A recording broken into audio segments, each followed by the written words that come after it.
ரோமர் 15ஆம் அதிகாரம். அன்றியும் பலம் உள்ளவர்களாகிய நாம் நமக்கே பிரியமாய் நடவாமல் பலவீனருடைய பலவீனங்களை தாங்க வேண்டும்.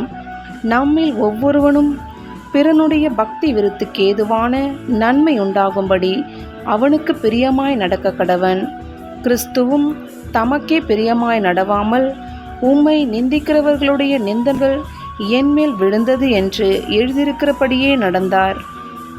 தேவ வசனத்தினால் உண்டாகும் பொறுமையினாலும் ஆறுதலினாலும் நாம் நம்பிக்கை உள்ளவர்களாகும்படிக்கு முன்பு எழுதியிருக்கிறவைகள் எல்லாம் நமக்கு போதனையாக எழுதியிருக்கிறது.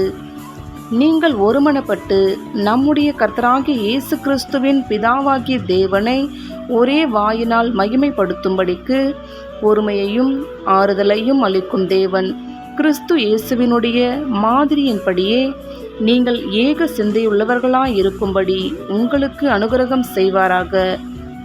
ஆதலால் தேவனுக்கு மகிமை உண்டாக, கிறிஸ்து நம்மை ஏற்றுக்கொண்டது போல நீங்களும் ஒருவரையொருவர் ஏற்றுக்கொள்ளுங்கள். மேலும் பிதாக்களுக்கு பண்ணப்பட்ட வாக்குத்தத்தங்களை உறுதியாக்கும்படிக்கு தேவனுடைய சத்தியத்தின் நிமித்தம் இயேசு கிறிஸ்து விருத்த சேதனம் உள்ளவர்களுக்கு ஊழியக்காரர் ஆனார் என்றும் புறஜாதியாரும் இரக்கம் பெற்றது நிமித்தம் தேவனை மகிமைப்படுத்துகிறார்கள் என்றும் சொல்லுகிறேன். அந்தபடி இது நிமித்தம் நாம் புறஜாதிகளுக்குள்ளே உம்மை அறிக்கை பண்ணி உம்முடைய நாமத்தை சொல்லி சங்கீதம் பாடுவேன் என்று எழுதியிருக்கிறது. மேலும் புறஜாதிகளே அவருடைய ஜனங்களோடே கூட களி கூறுங்கள் என்கிறார். மேலும் புறஜாதிகளே எல்லாரும் கர்த்தரை துதியுங்கள், ஜனங்களே எல்லாரும் அவரை புகழுங்கள் என்றும் சொல்லுகிறார். மேலும் ஈசாயின் வேரும் புறஜாதியாரை ஆளும்படிக்கு எழும்புகிறவருமாகிய ஒருவர் தோன்றுவார், அவரிடத்தில் புறஜாதியார் நம்பிக்கை வைப்பார்கள் என்று ஏசாயா சொல்லுகிறான். பரிசுத்த ஆவியின் பலத்தினாலே உங்களுக்கு நம்பிக்கை பெருகும்படிக்கு நம்பிக்கையின் தேவன் விசுவாசத்தினால் உண்டாகும் எல்லாவித சந்தோஷத்தினாலும் சமாதானத்தினாலும் உங்களை நிரப்புவாராக.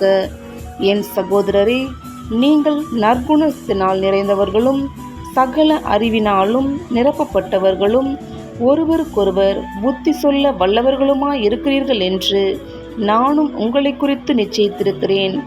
அப்படி இருந்தும் சகோதரரே, புறஜாதியராகிய பலி பரிசுத்த ஆவியினாலே பரிசுத்தமாக்கப்பட்டு தேவனுக்கு பிரியமான பலியாகும்படிக்கு நாம் தேவனுடைய சுவிசேஷ ஊழியத்தை நடத்தும் ஆசாரியனாயிருந்து புறஜாதிகளுக்கு இயேசு கிறிஸ்துவினுடைய ஊழியக்காரனாகும் பொருட்டு தேவன் எனக்கு அளித்த கிருபையினாலே உங்களுக்கு ஞாபகப்படுத்தும்படிக்கு இவைகளை நான் அதிக தைரியமாய் எழுதினேன்.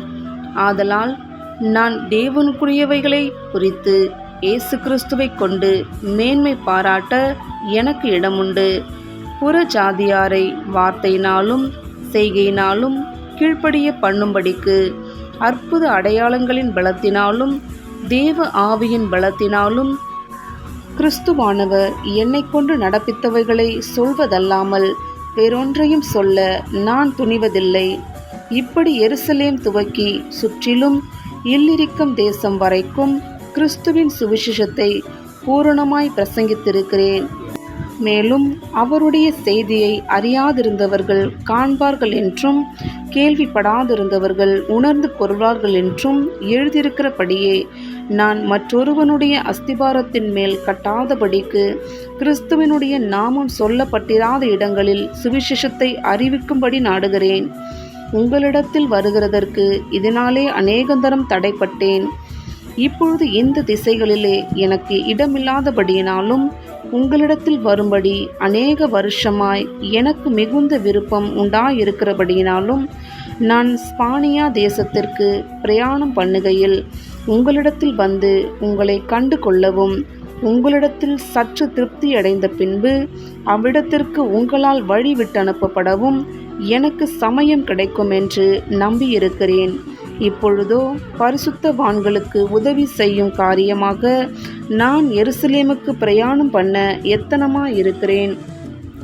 மக்கதோனியாவிலும் அகாயாவிலும் உள்ளவர்கள் எருசலேமில் உள்ள பரிசுத்தவான்களுக்குள்ளே இருக்கிற தரித்திரருக்காக சில பொருள் சகாயம் செய்ய விருப்பம் கொண்டிருக்கிறார்கள். இப்படி செய்வது நல்லதென்று எண்ணினார்கள்.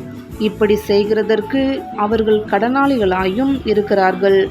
எப்படி என்றால், புறஜாதியார் அவர்களுடைய ஞான நன்மைகளில் பங்கு பெற்றிருக்க சரீர நன்மைகளால் அவர்களுக்கு உதவி செய்ய இவர்கள் கடனாளிகளாயிருக்கிறார்களே. இந்த காரியத்தை நான் நிறைவேற்றி இந்த பலனை அவர்கள் கையிலே பத்திரமாய் ஒப்புவித்த பின்பு உங்கள் ஊர் வழியாய் ஸ்பானியாவுக்கு போவேன். நான் உங்களிடத்தில் வரும்போது கிறிஸ்துவினுடைய சுவிசேஷத்தின் சம்பூர்ணமான ஆசீர்வாதத்தோடே வருவேன் என்று அறிந்திருக்கிறேன். மேலும் சகோதரரே, தேவ சித்தத்தினாலே நான் சந்தோஷத்துடனே உங்களிடத்தில் வந்து உங்களோடே இளைப்பாறும்படியாக யூதேயாவில் இருக்கிற அவிசுவாசிகளுக்கு நாம் ஒப்புவிக்கப்படும்படிக்கும் நான் எருசலேமில் உள்ள பரிசுத்தவான்களுக்கு செய்ய போகிற தர்ம சகாயம் அவர்களால் அங்கீகரிக்கப்படும்படிக்கும் நீங்கள் தேவனை நோக்கி செய்யும் ஜெபங்களில் நான் போராடுவது போல நீங்களும் என்னோடே கூட போராட வேண்டுமென்று நம்முடைய கர்த்தராகிய இயேசு கிறிஸ்துவின் நிமித்தமும் ஆவியானவருடைய அன்பின் நிமித்தமும் உங்களை வேண்டிக் கொள்ளுகிறேன். சமாதானத்தின் தேவன் உங்கள் அனைவரோடும் கூட இருப்பாராக. ஆமேன்.